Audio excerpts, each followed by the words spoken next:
దేవుడికి మెళ్ళో ఈ ఆభరణాలు అలంకారాలు ఇటువంటి వేస్తుంటాం, కానీ ఎవరైతే ఉన్నారో ఈ స్వామికి మెళ్ళో చెదసుకోవేయడానికి కారణం ఏంటి?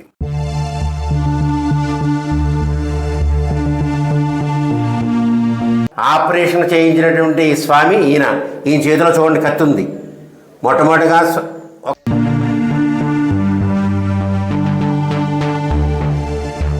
ధన్వంతరి స్వామి వారు ఆయన దగ్గర ఉన్నటువంటి వైద్యాన్ని మొట్టమొదటిగా బ్రహ్మ, దక్ష ప్రజాపతి,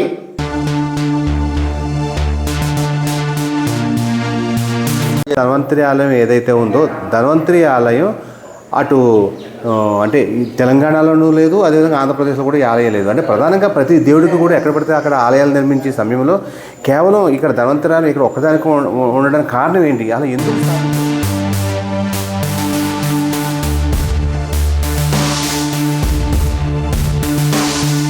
నమస్కారం చేసుకుని పూజలు చేయించుకుని ఆయుర్వేద మందులు వాడుతూ మళ్ళీ కొద్ది రోజులకి మాకు వచ్చినటువంటి వ్యాధి తగ్గిందండి, స్వామివారిని దర్శించుకున్నాం, అలాగే మందులు వాడాం, మందుల దయ వల్ల స్వామివారి దయ వల్ల మా ఆరోగ్యం చాలా కుదిరిపడింది అనే నమ్మకంతో చాలామంది భక్తులు చాలా సుదూర ప్రాంతాల నుంచి ఇక్కడికి రావడం జరుగుతుంది.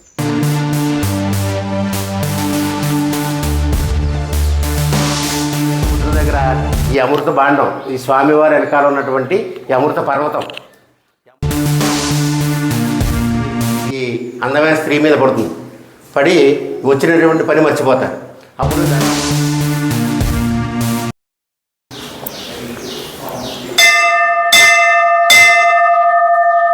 వెల్కమ్ టు సర్కార్ ఎక్స్ప్రెస్. ఆరోగ్య ప్రదాత ధన్వంతరి స్వామి. అంటే ధన్వంతరి స్వామి ఉభయ రాష్ట్రాల్లో ఈ చింతలూరులోనే కొలువై ఉన్నాడు. అసలు చింతలూరులో ఉన్న ఈ ధన్వంతరి స్వామిని ఎప్పుడు దర్శించుకోవాలి, దర్శించుకుంటే ఎటువంటి మేలు చేకూరుతుంది అనేది మన దగ్గర ఆలయ ప్రధాన అర్చకులు ఉన్నారు, వారిని అడిగి తెలుసుకునే ప్రయత్నం చేద్దాం. నమస్కారం అండి అరుణ్ గారు. అంటే అసలు ఈ మన చింతలూరులో ఉన్న ఈ ధన్వంతరి స్వామి ఆలయ ప్రత్యేకత ఏంటి? ఎప్పుడెప్పుడు దర్శించుకుంటే ఈ భక్తులకి ఎటువంటి మేలు చేకూరుతుంది?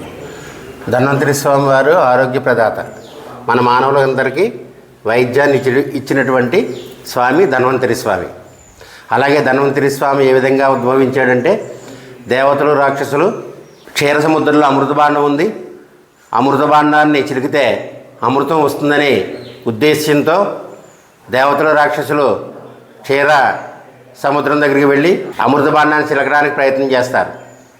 ఆ టైంలో వాసుకి అనేటువంటి ఈ సర్పం కనపడి రాక్షసులకి దేవతలకి, అయ్యా మీరేదో మంచి పని మీద వెళ్తున్నట్టున్నారు, కాబట్టి మీరు ఏది లబ్ధి పొందుతారో నాకు కూడా దాన్ని ఇవ్వండి అని చెప్పి సర్పం లేచి నుంచుని ప్రార్థన చేస్తుంది. చేస్తే అప్పుడు సరే రా అని చెప్పి మాతో పాటే నీకు కూడా ఇస్తామని చెప్పేసి తీసుకుని వెళ్తారు.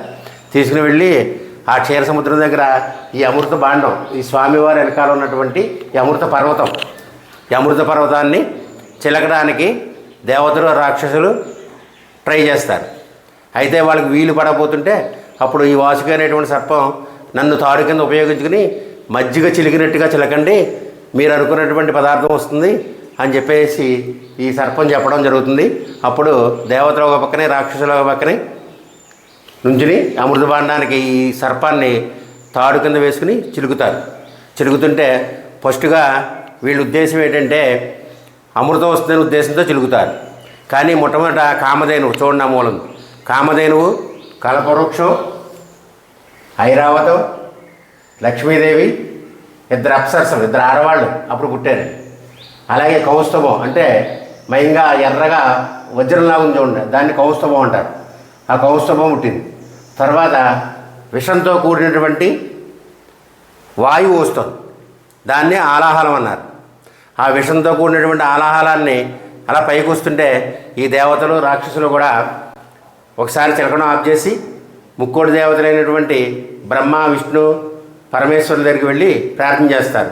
ఆ టైంలో బ్రహ్మగారు, విష్ణుమూర్తి కూడా శివుడిని గట్టిగా ప్రార్థించండి, ఆ శివుడే ఆలాహలాన్ని తీసుకునేటువంటి సమర్థుడు అని చెప్పేసి అనగా అప్పుడు శివుడిని ప్రార్థన చేస్తే శివుడు మీకు ఏం వరం కావాలో కోరుకోండి ఆయన అంటే, ఇలాగ విషవాయువు వస్తుందండి, దాన్ని ఆపాలి, ఆ విషవాయువు భూమి మీద ఎక్కడున్నా కానీ ఏ జీవరాశులు కూడా బతకవు కాబట్టి దాన్ని మీరే ఆపగల శక్తివంతులు కాబట్టి మీరు ఆపాలండి అని చెప్పేసి ఈ స్వామివారి ఈశ్వరుని కొలుస్తారు, ప్రార్థన చేస్తారు దేవతలు రాక్షసులు.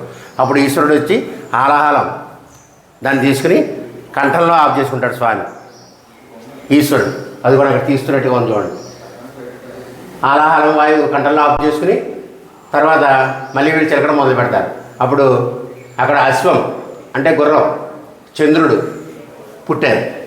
పుట్టిన తర్వాత ఆఖరిని ధన్వంతరి స్వామి వారు విష్ణుమూర్తి స్వరూపంతో ఒక చేత్తో శంఖము, ఒక చేత్తో చక్రము, ఒక చేత్తో అమృతబాండం, ఒక చేత్తో జంబోలకం అంటే ఒక జలగ, ఈ సముద్రంలో ఉన్నటువంటి దాన్ని తీసుకుని పైకి స్వామివారు ఉద్భవిస్తారు. ధన్వంతరి స్వామివారు.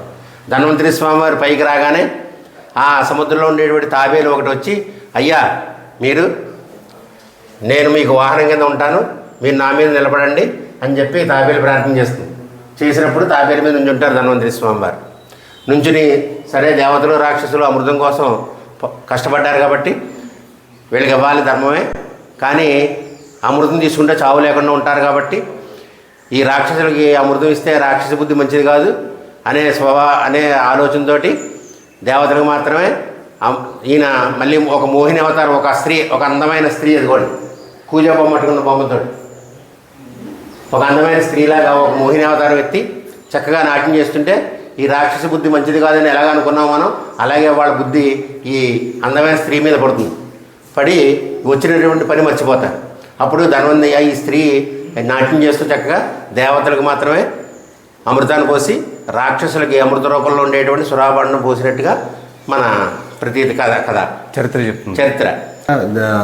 ఈ దేవుడికి మెళ్ళో ఈ ఆభరణాలు అలంకారాలు ఇటువంటి వేస్తుంటాం, కానీ ఎవరైతే ఉన్నారో ఈ స్వామికి మెళ్ళో చెదసుకోవేయడానికి కారణం ఏంటి? అయ్యా ఇప్పుడు ధన్వంతరి స్వామి వారికి ఈ మెడలో చెతస్కోప్ అనేటువంటిది ఉంది.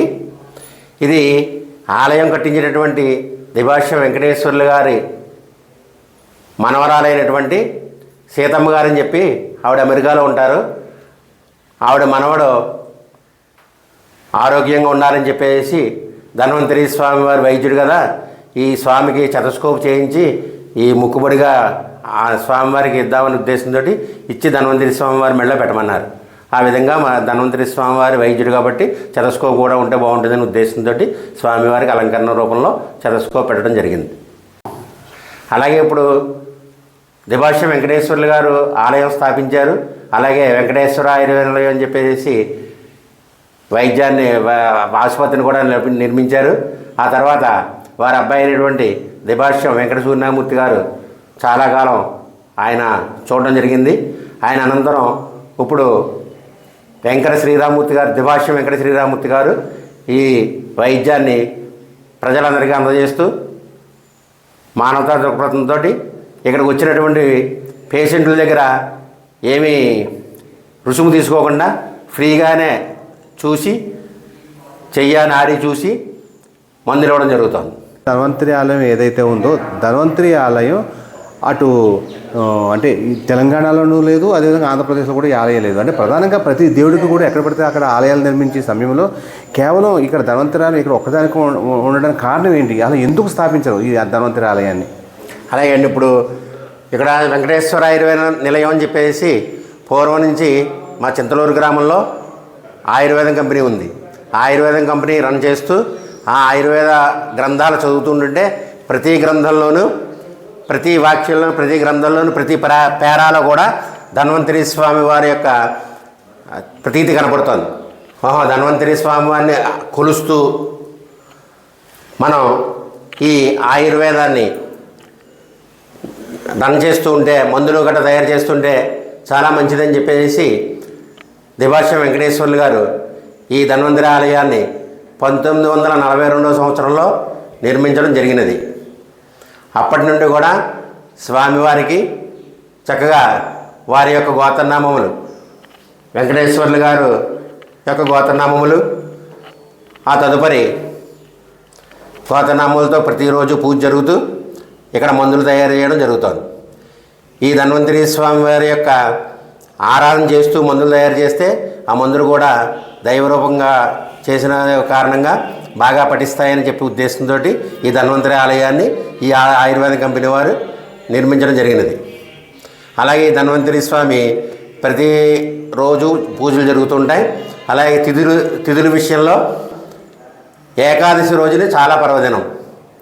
అలాగే వారాల విషయంలోకి వచ్చేసరికి ఆదివారం నాడు ధన్వంతరి స్వామి వారిని పూజ చేసుకున్నా దర్శించుకున్నా ఆరోగ్యంగా ఉంటారని ఒక నమ్మకం. అలాగే చాలామంది చాలా దూరాల నుంచి ఈ దేవాలయానికి వచ్చి ధన్వంతరి స్వామి వారిని ప్రార్థన చేసుకుని నమస్కారం చేసుకుని పూజలు చేయించుకుని ఆయుర్వేద మందులు వాడుతూ మళ్ళీ కొద్ది రోజులకి మాకు వచ్చినటువంటి వ్యాధి తగ్గిందండి, స్వామివారిని దర్శించుకున్నాం, అలాగే మందులు వాడాం, మందుల దయ వల్ల స్వామివారి దయ వల్ల మా ఆరోగ్యం చాలా కుదిరిపడింది అనే నమ్మకంతో చాలామంది భక్తులు చాలా సుదూర ప్రాంతాల నుంచి ఇక్కడికి రావడం జరుగుతోంది. అలాగే ధన్వంతరి స్వామి వారి దగ్గర ఉన్నటువంటి వైద్యం ఆ చేతిలో ఉన్నటువంటి జలగతో కూడా ఆ రోజుల్లో కొన్ని పాటి వైద్యాలు చేసేటువంటి వారట. అలాగే ఆయన దగ్గర ఉన్నటువంటి వైద్యాన్ని, ఆయనకు తెలుసున్నటువంటి వైద్యాన్ని ఇక్కడ ఉన్నటువంటి మునీశ్వర్లకి అంటే బ్రహ్మ, దక్ష ప్రజాపతి, ధన్వంతరి స్వామి వారు ఆయన దగ్గర ఉన్నటువంటి వైద్యాన్ని మొట్టమొదటిగా బ్రహ్మ, దక్ష ప్రజాపతి, అశ్విని దేవతలు, దేవేంద్రుడు,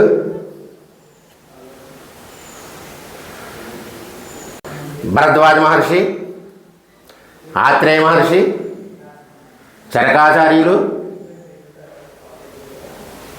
సుశ్రుతాచార్యులు, వాగ్భటాచార్యులు వీరికి ధన్వంతరి స్వామి వారి దగ్గర ఉన్న వైద్యాన్ని అప్పగించడం జరిగినది. అలాగే ఈ సుశ్రుతాచార్యులు వారు మానవులకి మొట్టమొదటిగా ఆపరేషన్ చేయించినటువంటి స్వామి ఈయన చేతిలో చూడండి కత్తి ఉంది. మొట్టమొదటిగా ఒక మనిషిని ఏ విధంగా అయినా ఏ అనారోగ్యం వల్లైనా ఆపరేషన్ చేయాలంటే ఈ స్వామి చేసి ఏ విధంగా చేయాలి, ఏ విధంగా మొత్తం ఇవ్వాలి అనేటువంటి ఈ సుశ్రుతాచార్యుల వారి దగ్గర నుంచి మన మానవులకి వచ్చినది.